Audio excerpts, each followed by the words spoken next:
Welcome back to the deep dive. Today we are undertaking one of our most sensitive and complex deep dives yet. Definitely complex. Her source material is a recent, really comprehensive, and I have to say highly charged political address. It was delivered on November 10th. Right. And this speech, it acts less like a simple update and, well, more like a historical manifesto almost. That's absolutely right. Yeah, manifesto is a good word for it. What we're really dissecting here is an extraordinary weaving together, I'd say 3 separate threads. Okay. First, there's this deep immersion into historical memory, the diplomatic battles of the past century.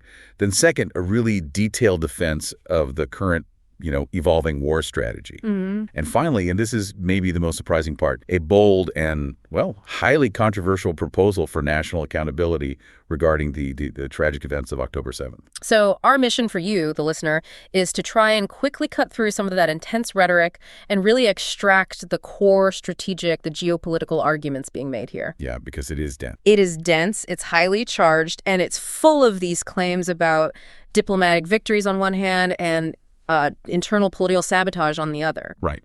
We need to maintain a critical distance, naturally. We'll report exactly what the speaker claims while giving you the context to understand why those claims are being made. Especially, I think, regarding that unique proposal for a national inquiry, the one modeled on an American precedent. That really stands out. Definitely. We're looking for the so what behind the specific decisions, Why was resisting certain international pressures deemed so critical to strategic success, according to the speaker? Right. What's the logic presented? Exactly. And why does the speaker feel a standard commission of inquiry is, fundamentally doomed to fail in the current political climate? That's a huge claim. It really is. So this deep dive, it's our shortcut, really, to understanding the political and historical backbone of the current conflict narrative as presented in this particular address. Okay, let's unpack this then. We should begin exactly where the speaker started, grounding this entire modern crisis deep. The opening of this speech is incredibly deliberate. The focus on the specific date, November 10th. Very pointed. Yeah, this date is used to link two fundamentally different types of, existential threat, but across decades. Let's start with that dual significance of November 10th. Why this date? Well, the choice of November 10th is, I think, the first major clue that this speech is intended as more than just a strategic briefing. It's definitely a history lesson. Okay. And it's a lesson designed to frame the current fight as part of a much longer, enduring struggle. The speaker uses the date to mark 2 specific anniversaries. First, the 50th anniversary of a moment of profound diplomatic and, ideological attack. The 1975 UN Resolution 3379. That resolution. That's the infamous one, right? The one equating Zionism with racism. Precisely that one, yeah. The speaker actually quotes the text directly in the address to recall its severity.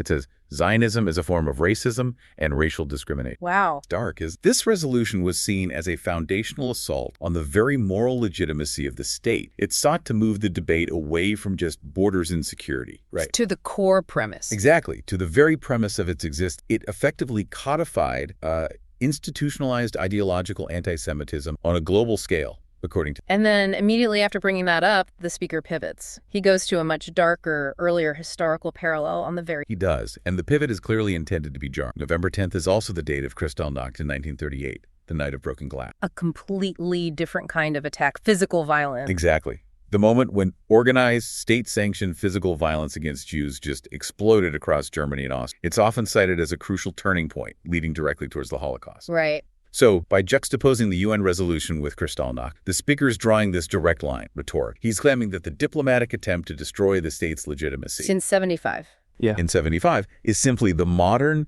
ideological manifestation of the same ancient destructive wave of hatred, he uses that word, that led to physical persecution decades earlier. That is a really profound rhetorical move. It connects ideological warfare, resolutions and debate directly to historical attempts at actual physical. It absolutely does. It establishes the current diplomatic struggle not just as politics, but as a matter of existential survival. Exactly right. It sets the stakes as absolute from the very beginning of the speech. And to reinforce this theme of historical resistance, the speech dedicates quite a bit of time to recounting the dramatic response to that 1975 UN resolution. Okay. Focusing specifically on the Israeli ambassador at the time, Haim Herzog, Herzog, who of course later became the 6th president of Israel. What specific action did he take that you highlight? Because it was quite famous. It was very famous. Herzog's response was an act of, well, high political theater, but also profound symbolism. Standing right there on the UN platform, he physically tore up the text of the resolution. Just ripped it apart. Ripped it apart. Yeah. And the speaker recalls this moment not just as, an act of defiance, but as embodying the national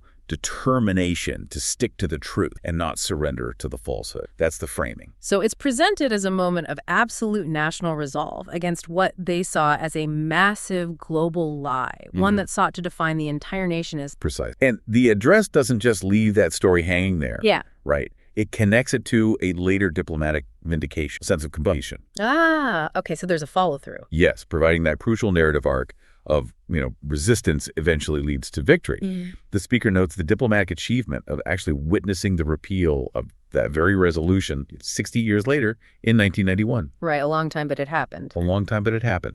And he mentions parenthetically that he had the privilege of serving as deputy foreign minister at that time. So there's a personal connection, too. I see. This contrast, the defeat in 75, the defiance symbolized by Herzog, and then the eventual repeal in 91, it establishes a historical pattern, a pattern the speaker clearly aims to replicate in the current crisis. So the underlying message is stand firm against global pressure, even when it feels overwhelming, because eventually you'll be vindicated and achieve diplomatic success. That's the core message. The attacks come in waves, as he puts it, but resistance ultimately prevail, which brings us neatly to the speaker's father's teaching. Right, he cites his father. Yes, he cites his father's teaching that anti-Semitism is a historical fact that appears, again, in these waves. This frames the current global critique, the intense anti-Israel sentiment we see in some media and international bodies, not as a unique political disagreement of the moment, but as just the latest iteration of this ancient relentless force. The core philosophical message seems to be the official resolution might be gone, canceled on paper, but the persistent attempts to deny Israel's right to exist or to delegitimize its action, they continue unabated, especially at the UN. So same enemy, different mask is the idea. That's the implication, yes. The same fundamental challenge, just wearing a different mask for this era. And he tries to back this up with some, pretty startling quantitative claims regarding international. He paints a picture of structural, almost automatic bias. He does. He claims there is an automatic majority, that's the phrase used of approximately 150 nations, that consistently vote against Israel in most international institutions. 150 nations? That's a lot. It's a huge number. And think about what that suggests to the domestic audience listening to this address. It suggests that structural bias is so entrenched that accusations are leveled, quote, without any connection to the truth and without any proportion to any other country in the world. So the implication is that the outcome of any vote, any resolution, is basically predetermined, regardless of the merits case. That's exactly what he's implying. It justifies, in this narrative, the need for robust independent action because, according to this view, the international system itself is fundamentally incapable of delivering fair judgment when it comes. And this perceived structural bias, according to the address, it doesn't just stay in the UN halls, it spills over into the global media landscape. Yes. Absolutely. The speaker claims that distinct anti-Israel currents exist in the global media, and he asserts that the media's perspective is often predetermined. Predetermined, again, that idea of conclusions being written beforehand. Exactly. He even cites some contemporary examples, mentioning resignations of leaders at specific organizations. He mentions the DCCC, for instance, to demonstrate that this bias is active and immediately visible, even within the highest echelons of information dissemination. So the claim is that facts or specific Israeli acts often matter less than the prevailing pre-established narrative of bias against. That's the core of the claim. It reflects a deep, deep suspicion of external criticism, framing it not as legitimate critique, but as part of this ongoing historical wave. It's a very defensive posture, but rooted in that historical narrative he established. Let's shift, though, away from the critics and look inward at the state's founding philosophy, Zionism itself. According to this address, did the early founders ever harbor the illusion that statehood would somehow magically bring an end to all conflict?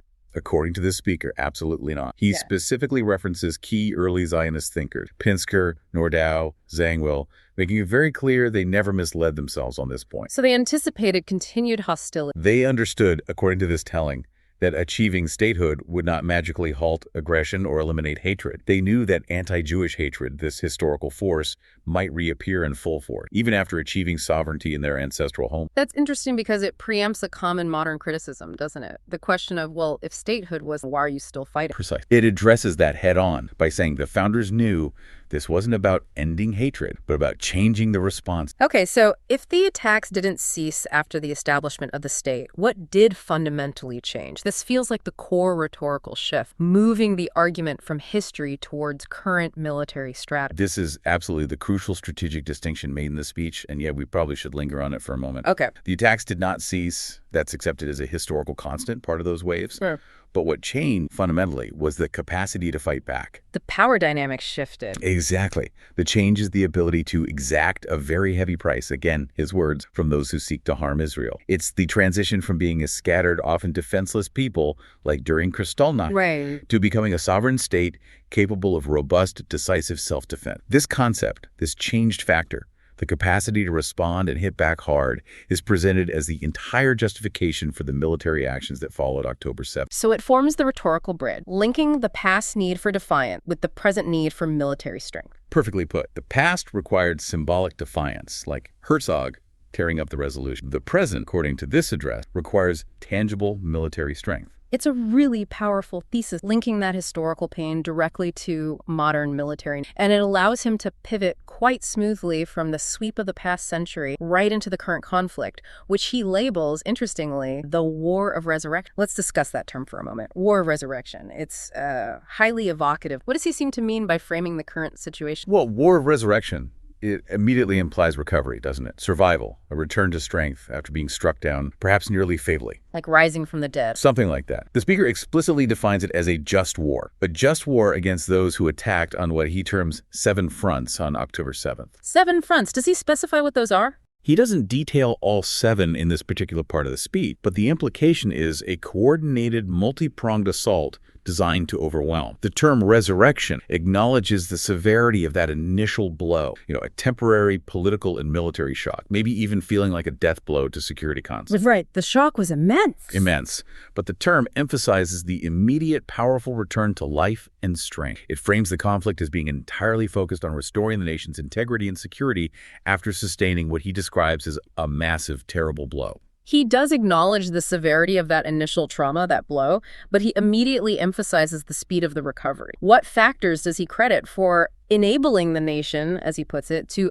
get back on its feet immediately? He credits 3 primary factors, and they're presented as interconnected. First, the immediate rally and heroism of the troops and commanders on the ground, ordinary soldiers and local leaders stepping up. Second, the resilience and fortitude of the people. He emphasizes a unified home front that immediately supported the war effort, volunteers, donations, that sort of thing. The societal response. Right. But critically, the third factor he credits is the fateful decisions made by the leaders, the political and military leaders. So taking credit for the direction. Taking credit, yes, but also framing it as essential. The clear implication is that these leadership decisions were absolutely necessary to prevent a total catastrophe and to pave the way for what he portrays as strategic victory. It turns the narrative away from the initial failure towards subsequent resilience and correct decision-making. This brings us right to the core claim about the strategy itself, the importance of resisting pressure. The speech details several specific pressures, both internal and external, that he argues the leadership successfully resisted. Yes. And this resistance, he claims, is the absolute key to the entire strategic success they achieved later. This is really a centerpiece of the address, this section. And yet we should slow down here and get specific, because the pressures he lists are absolutely central to the ongoing international debate surrounding the conflict. Okay. The strategy, as he presents it, hinged almost entirely on not succumbing to the continuous demand, whether these were internal political calls for, say, a ceasefire, or external international demands for restraint or changes in tactics. And he lists specific examples of pressures resisted. He does. He lists specific, highly sensitive pressures that were apparently resisted repeatedly. There were calls, he says, not to enter Rafah, calls not to seize control of the Philadelphia route along the Egyptian border, calls not to attack targets in Lebanon, presumably in response to Hezbollah's actions, and most recently at the time of the speech, calls not to enter Gaza City. Okay, wait, let's quickly unpack those specific geographical claims because they are technical but sound vital to his argument. Why were resisting calls not to enter Rafah and not to seize the Philadelphia route presented as so critical to the claim set? That's an excellent question and central to understanding his justification. He presents these decisions not just as preferable, but as non-negotiable strategic imperatives. Rafah, located on the southern edge of the Gaza Strip, right up against Egypt, was considered by the military and by the speaker as the last major stronghold of Hamas's organized battalion. So Entering Rafah was deemed absolutely necessary to achieve the stated war goal of destroying Hamas's military capability. But that was hugely controversial internationally. Immensely controversial. It generated enormous international pressure, mainly because of the very high density of the civilian population that had previously evacuated to Rafah from other parts of Gaza. So resisting that pressure was indeed a very high-stakes move. And the Philadelphia route, what was the strategic significance there, according to him? The Philadelphia route, or Philadelphia corridor, is that relatively narrow, about 14-kilometer-long strip of land that runs along the entire border between the Gaza Strip and Egypt. Control of this route is presented as crucial because the speaker claims it was essential for preventing the smuggling of weapons, rockets, key components, and other long-term military supplies into Gaza from the outside. So cutting off the resupply line. Essentially, yes. For the speaker, seizing this route was necessary for the long-term demilitarization of Gaza, which was, and is, stated as a core war aim. To yield on that pressure, he argues, would be tantamount to guaranteeing that Hamas could rearm and eventually return, making any current military success completely temporary. That context definitely makes the resistance to international demands for restraint look less like simple stubbornness in his telling and more like a calculated move aimed at achieving long-term strategic control. That's precisely how it's framed, as strategic necessity, not political option. What was the claimed result, then, of this refusal to bow to all these different pressures? The address asserts, quite forcefully, that this firmness, this refusal to yield strategically, is what turned the tables. He argues that the aggressive stance and the refusal to yield resulted in the aggressor Hamas becoming the besieged. The pursuer became the pursued. The narrative constructed here is that the success wasn't just down to military execution on the ground, but critically, it was enabled by the leadership's ability to maintain strategic resolve against a constant chorus of opposition, both internal and external. And that, he claims, is what ultimately changed the entire dynamic of the conflict. That's the core argument. Resolve under pressure led to strategic reversal. Now, did the speech acknowledge any significant strategic costs or, say, political blowback resulting from resisting those specific pressures? Thinking about Rafah, the civilian toll, or the situation in Lebanon? Or is this presented primarily as an unqualified strategic victory? That's a really critical point of analysis for anyone listening. The speech, being, an address focused on justification, resolve, and eventual vindication, largely presents these decisions as unqualified strategic success, necessary even for the nation's survival. So downsides are minimized. They are minimized or reframed. While it does acknowledge the suffering and the terrible blow of October 7th, it tends to frame things like international political friction or casualty statistics primarily as ammunition used by critics. Part of that war of perception we'll get to, rather than framing them as, say, strategic costs that might necessitate a fundamental modification of the military approach. The focus remains laser sharp on the necessity of strength to achieve the stated goal, disarming Hamas and demilitarizing Gaza. Any cost is implicitly justified by that necessity. Okay, shifting slightly to the broader regional picture now. The speech also claims a major success in weakening what he calls the axis of evil led by Iran. What specific components of that threat does he cite as having been mitigated or pushed back? He highlights that they have, in his assessment, mitigated what he terms the dual threat posed by Iran, specifically the nuclear threat and the ballistic threat. Those are big claims. How does he substantiate? Well, he refers back to an earlier, apparently very forceful statement he made just days after the war began, a statement that they would change the face of the Middle East. Okay. He then points to decisive actions taken across several operational fronts, mentioning Gaza, Lebanon, Syria, refugee camps in the West Bank, Iraq, Yemen, and even actions concerning Iran itself as evidence that they have struck back with full force against this axis. So a broad counteroffensive against Iranian influence and proxy. That's the picture painted. He emphasizes a commitment to enforcing ceasefire agreements where they exist, presumably referring to the northern border, but also responding resolutely to any attack, noting the daily exchanges of fire in Lebanon as ongoing examples of this resolve. The overall claim is that their firm multi-front response has delivered a tangible blow to the coherence and the coordinated power of this Iranian-led act. This intense focus on military pressure, on striking back, brings us squarely to the hostage strategy. This is often cited as perhaps the most painful point of public division and debate within it. Absolutely. Highly emotional. How does the speaker in this address link the military strategy direct and apparently exclusive to the return of the hostages? This is possibly the most forceful and politically sensitive argument in the entire address. He asserts very clearly that the combined military pressure on one hand and diplomatic pressure on the other was the key. Combined pressure. Yes, he specifically references the strategic imperative of the second entry into Gaza City, which he identifies as the beating heart of Hamas's command structure, as critical military pressure. And he mentions that this was done alongside diplomatic pressure, coordinated fully with the United States. And this combination, he argued, was the only way, he uses that word only, the only way to retrieve the living hostages and, as he puts it, the vast majority of the deceased hostages whose bodies were recovered. Why the strong emphasis on only? What was the alternative view he was so forcefully challenging? And why did he deem that alternative so dangerous? He directly challenges claims that were being made, he said, by the political opposition. Claims, he says, he heard repeatedly in the legislature, the Knesset, and saw in public demonstrations. What were those claims? The claims, as he characterizes them, were that the only way to secure the release of the hostages was through surrender, or through retreating from Gaza,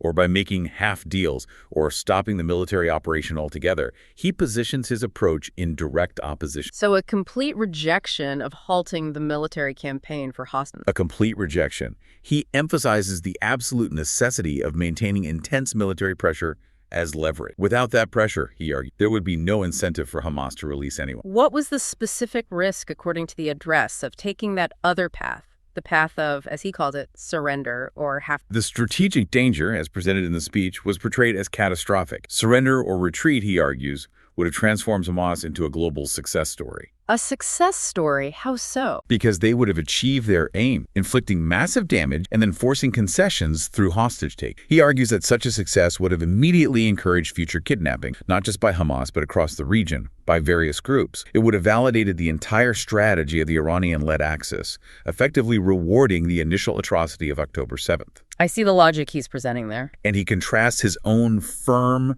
repeated denials. He literally says he gave a threefold denial, no, no, and no, to these pressures, with what he characterizes as the opposition's relentless political campaign, which, in his words, insisted there's only one way, the way of surrender. So he's claiming his tough stance is what actually secured the return of those hostages who did. Yes, he explicitly credits his tough stance, his refusal to yield, with securing the return of those hostages who were released. It's a point he argues was disbelieved and actively campaigned against by his political opponents at the time. He also makes a specific point to mention the ongoing commitment to retrieve the bodies of 4 remaining deceased soldiers and an additional foreign worker from Thailand, whose remains were still held at the time of the speech. He stresses that the effort is continuous. It's relentless. Pushing back against any criticism of inaction. Exactly. He pushes back hard on critics who claimed he was unwilling or perhaps unable to retrieve them. He explicitly calls for honesty regarding what he describes as an intense political campaign waged against him on this specific, highly emotional point of the remaining body. Looking forward then, beyond the immediate conflict and hostage situation,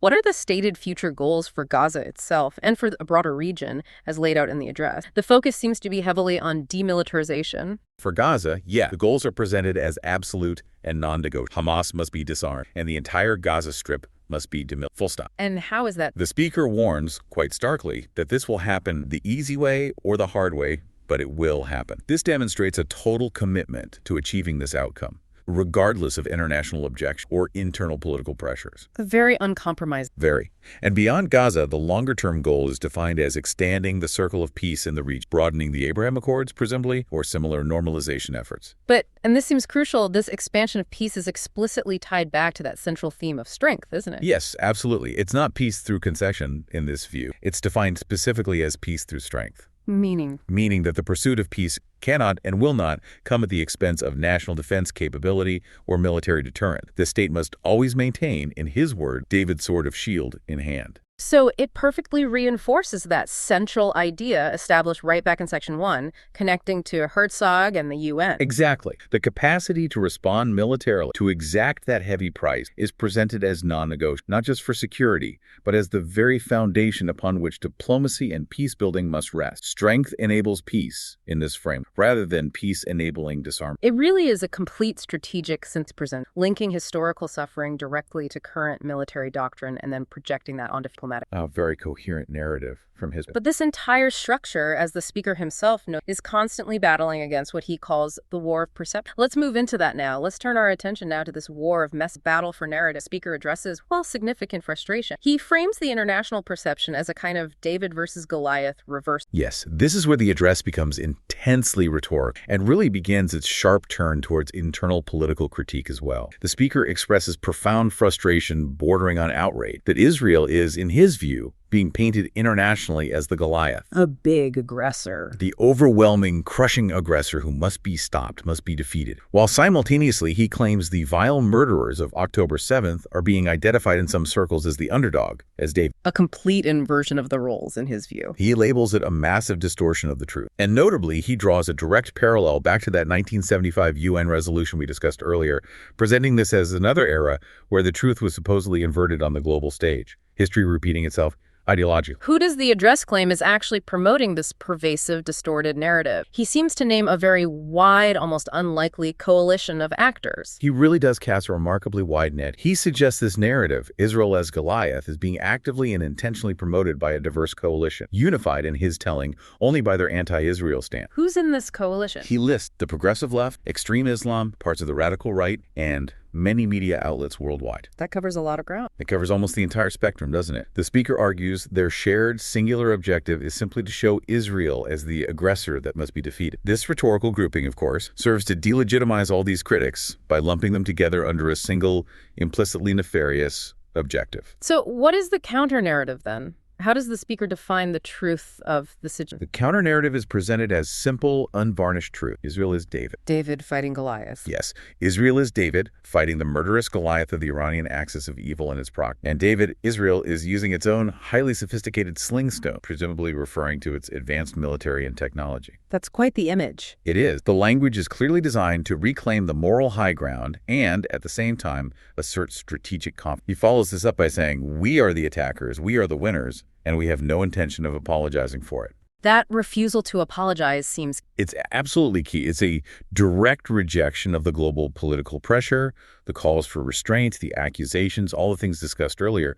It's doubling down on the strength narrative. But then he has a somber note. He says that while the nation stands firm against this wild anti-Semitic incitement abroad, they are simultaneously forced to contend with what he terms a terrible libel originating from within the country itself. So the focus shifts from external critics to internal problems. Precise. This claim of internal libel leads us directly into the really shocking example he provides, the Yemenite devil incident. This is a crucial section, I think, and needs more detail than we might initially think, as he uses it to illustrate the extreme damage he believes can be caused by domestic political actions or... Okay. Tell us about the specifics of that case as presented. What was the Yemenite devil affair? Well, this is, as you said, a complex, sensitive, and highly controversial claim within the speech. The address focuses on an incident from about a year and a half prior to the speech itself. It involved a military unit, Unit 100, which he refers to by its alleged nickname, the Yemenite Devil Affair. Okay. The core of the incident involved an alleged video, a video purporting to show the abuse of a terrorist suspect, presumably during interrogation or detention, by members of this unit or perhaps guards associated with it. And the speaker's claim is? The speaker claims this video was cooked up, that's his phrase, cooked up or somehow manufactured, and then subsequently leaked to Channel 12, a major Israeli news channel. Okay, cooked up is a strong allegation. What was the alleged abuse in the video, just for background, and why does he suggest it might have been fabricated or cooked up? The speech itself doesn't detail the graphic nature of the alleged abuse. It focuses much more on the political fallout and the source of the leak. But the background context, generally known at the time, centered on allegations of severe mistreatment, potentially amounting to torture, of a suspect, possibly to elicit a confession, or perhaps, as some critics might argue, just as punitive action. The speaker's claim that it was cooked up implies deliberate falsification or, at minimum, manipulative editing, designed not for achieving internal justice or accountability, he suggests, but purely for political or journalistic impact, specifically to discredit the military and the security forces involved. And what was the global impact of that allegedly fabricated or leaked video? The numbers he cites are pretty staggering, and we need to analyze the effect he claims it had. The impact, according to the address, was devastating and immediate on the international stage. The speaker claims the video received over 100 million views worldwide. 100 million views. A massive. This rapid global dissemination meant that Israel was, he argues, internationally portrayed in the worst possible light. He gives specific examples, being called a concentration camp, IDF soldiers being compared directly to Nazis, and the state being accused globally of committing war crimes. So he's arguing this single internal leak, regardless of the video's ultimate authenticity, provided massive, high-velocity propaganda ammunition to the country's enemy. That's exactly the argument. It essentially armed the foreign critics he was complaining about just moments before. It turned an internal issue, possibly a criminal one, into a global indictment of the entire state and its military. That is a huge claim of internal sabotage leading directly to international delegitimization. But the address goes even further, doesn't it? It levels accusations of a cover-up against the very people tasked with investigating the initial incident. Who specifically is being implicated in this alleged concealment plot? This is probably the most severe internal political critique in the entire address. It suggests not just a leak, but a systemic failure and deliberate manipulation within the institutions responsible for truth-seeking and justice. How does he phrase it? He says he raises tough questions regarding the reliability of the truth. He cites specific accusations of falsification, cover-up, and a concealment plot by those who were entrusted with clarifying the truth of the incident. Those entrusted with clarifying the truth. That sounds like official investigators, maybe military police or the judiciary. While the speech uses that general phrasing, the context strongly implies a severe institutional critique aimed squarely at the judicial or investigative bodies that oversee the defense and security force. He's questioning the integrity of the official investigation. So the accusation is that investigators either falsified evidence themselves or perhaps concealed the political motives behind the leak, or maybe didn't pursue the source. Exactly. The core claim is that those who should have protected the truth, who should have investigated impartially, instead used their power to obfuscate, to cover something up, ensuring perhaps that the video remained a potent piece of propaganda ammunition against the state. Effectively accusing them of collaborating, intentionally or through negligence, with the country's worst enemies by failing to properly investigate and expose the full story behind the video and That's the heavy implication. This incident serves as his prime example, a direct, pointed critique of the internal mechanisms of justice and truth-telling. He suggests they were manipulated for political gain, directly undermining national security in the process. This pervasive sense of internal suspicion, this alleged internal sabotage, leads directly then to the speaker's assessment of the broader political discourse, particularly regarding the concept of incitement. How does he contrast the way the government's critics versus the opposition to rhetoric? He draws a sharp contrast. He criticizes the opposition for, in his view, labeling any governmental critique, even just expressing differing views or raising questions, as incite. He paints this as an overly sensitive, politically motivated charge. Well, at the same time, while simultaneously he claims they dismiss or ignore the extreme rhetoric used in their own public protests and demonstrations. He gives specific examples of terms he says are hurled at government figures: traitor, murderer, and even Death Eaters. Death Eaters, like from Harry Potter. Apparently so. He contrasts this extreme language from protesters with the opposition's official complaints about incitement, arguing it exposes a clear double standard. Their rhetoric is far worse, he implies, than anything they are complaining about. And beyond specific rhetoric, he dismisses the general atmosphere of political protest across a range of it, claiming it's all just the work of a single, unchanging, noisy minority. Seems like a profound political dismissal. It is a sweeping dismissal, absolutely. And it's clearly designed to delegitimize all persistent dissent against his government's policy, regardless of the issue. He claims that diverse protests, whether they were related to, say, the controversial gas extraction policy years ago, which he implicitly defends in this. Yes, he defends it as crucial for national energy independence, or protests against the COVID-19 vaccine program, which he also takes credit for. Right, using it to claim credit for Israel emerging first from the pandemic globally, or, most relevantly, protests seeking to end the current war prematurely, or change its strategy. He claims these are all just manifestations of the same noisy minority. But wait a moment. Is the speaker seriously claiming that protests about natural gas policy, public health vaccine mandates, and the conduct of a major war are all the work of the exact same group of people? Does the speech offer any evidence to link these disparate concerns or groups? Or is this purely a rhetorical tactic? It appears to be purely a rhetorical tool, and a highly effective one for dismissing dissent. The speech provides absolutely no evidence to suggest a unified organizational structure or a coherent shared ideology linking, say, environmental activists concerned about gas extraction years ago with, for example, family members of hostages deeply worried about the current war strategy. So it's just lumping them all together. Exactly. Instead of engaging with the substance of the different protests, he argues that these groups simply change their placards. The issues change, but the faces in the crowd, the noisy minority, remain the same, always seeking division rather than unity, always engaging in what he portrays as repetitive political stunts. He even makes a joke about it, right? He does. It's a slightly sarcastic one. He suggests they should maybe use a whiteboard and marker for their signs to save money, since the slogans change so frequently, but the protesters allegedly do not. That little bit of humor really underscores the main there. The goal is to delegitimize all persistent political dissent, to portray it as inconsistent, perhaps shallow, and fundamentally destructive noise that the real people, the majority, easily. Precisely. And he contrasts this noise sharply with the supposed need for national unity, especially in the face of the external and historical threats he spent the first part of the speech outlining. So the severity of the alleged Yemenite devil internal sabotage example, combined with this broad dismissal of almost all political dissent as just shallow noise, sets the perfect, doesn't it? It absolutely does. It creates the justification for his final major proposal. If the internal mechanisms of justice are potentially compromised, as he suggests with the Yemenite devil case, and if the current political environment is so poisoned by distrust and internal warfare, then, logically, a new, entirely different model for accountability must be found for the failures of October 7th, a model outside the existing, supposedly broken system. This fierce internal critique, this panting of a deeply divided and distrustful society, leads directly into the final major point of the pathway forward for investigating the catastrophic failure, the intelligence failure, the security failure, leading up to October 7th. Yes. The speaker identifies what he sees as a core dilemma regarding public trust in any traditional state-run investigation. This is really the crux of his final proposal, building on everything he said before. The political opposition, as expected, demands a traditional state commission of inquiry. That's the standard mechanism for high-level accountability in Israel's parliamentary democracy. Right, appointed by the Supreme Court president, usually has significant power. Exact. However, the speaker argues that in the current climate, this climate of profound distrust that he's just spent time detailing, a massive portion of the public, presumably his own supporters and maybe others, would immediately reject the composition of such a proposed panel. Why would they reject? Because, he claims, they would believe its conclusions were essentially pre-written, that the commission would be politically motivated, biased from the start, and its findings predetermined to serve a political agenda, likely against the current government. So the standard established mechanism for achieving accountability is, in his view, preemptively deemed illegitimate by potentially half the population, meaning any findings, whatever they are,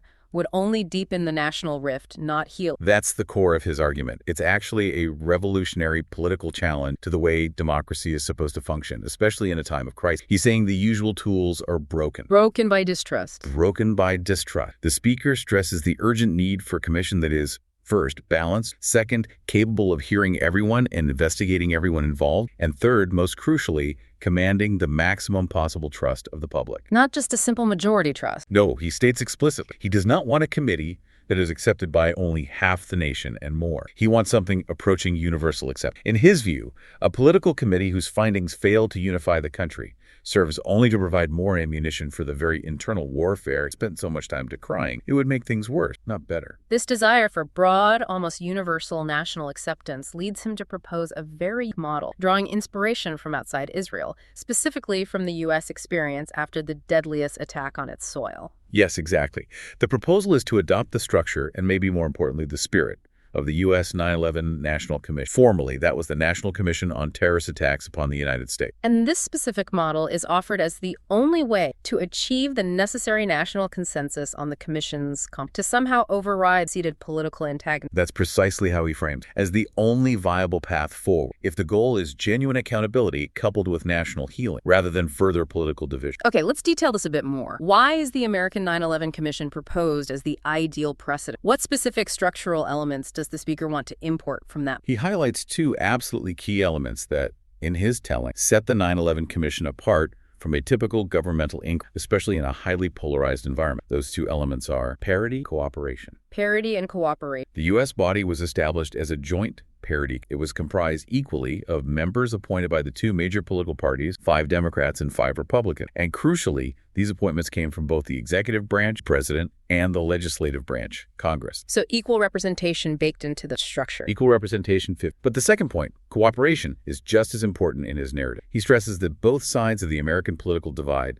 despite their difference, fully cooperated within that commission structure to reach conclusions and, importantly, to apply the lessons learned. And this mechanism of parrots, fifth struck, is explicitly designed, he argued, to avoid the very weaponization of the inquiry process itself, which is exactly the fear he expressed about a traditional state in Israel. Precise. That's the core appeal of the model. The address explicitly contrasts this supposed American cooperation with the current Israeli internal political environment. He states that in the U.S. model, quote, no one tried to use the commission as a political instrument. That insulation from the day-to-day political agenda seems to be the primary. Absolutely. He wants to bring that insulation into a system he characterizes as being rife with intense political infighting, fragile coalitions, and constant suspicion. The underlying message is stark. We as a nation suffered the worst national disaster in our history on October 7th. We simply cannot afford to turn the investigation into that disaster into yet another internal political battleground decided by narrow partisan interests or historical grief. But practically speaking, importing this kind of model into a parliament, especially one based on often unstable coalitions like Israel, seems like a massive political challenge, doesn't it? A huge gamble. It's a fundamental challenge, yes. And it's one the speech doesn't explicitly address in detail, but it's absolutely central to the revolutionary nature of the proposal. How so? Well, think about it. In the U.S., the 9/11 Commission was established by an act of Congress requiring broad bipartisan legislative consent for the structure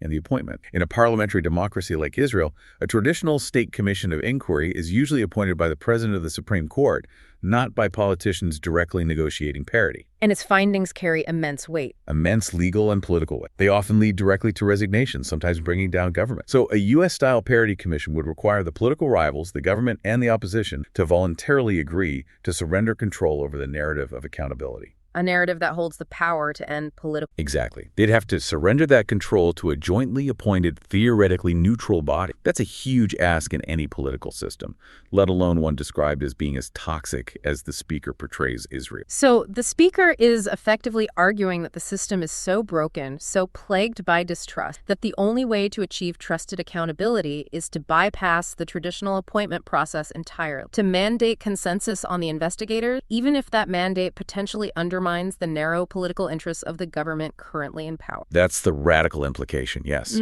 He's presenting national unity and genuine truth-seeking as superior political values compared to short-term political survival or advantage. But achieving that broad agreement on appointments, especially given the intense political toxicity he himself described in Section 3 with the protests and the Yemenite Devil affair, well, would require something close to a political miracle. To reinforce his commitment to this path, the speaker then makes a very strong, very personal regarding his own cooperation. He tries to signal He does. He offers a personal guarantee. He says, if such a broad consensus bipartite committee is established based on this 9/11 model, he promises he would be the first person to appear before it and answer all questions. Not just willing, but first in line. First in line. He states unequivocally that he will answer and adds, not only me, everyone will be asked and then everyone will have to answer. This is clearly a public attempt to seize the moral high ground on the issue of accountability. It's almost daring the opposition to reject a mechanism that, on its face, promises transparency and equal political representation in the investigation. What specific dimensions of the crisis does he say this inquiry absolutely must cover to be credible? He insists the inquiry must be fully balanced and comprehensive. It needs to cover three key dimensions of the disaster's lead-up. First, the political dimension, policy decisions, the context. Second, the security dimension, the operational failures,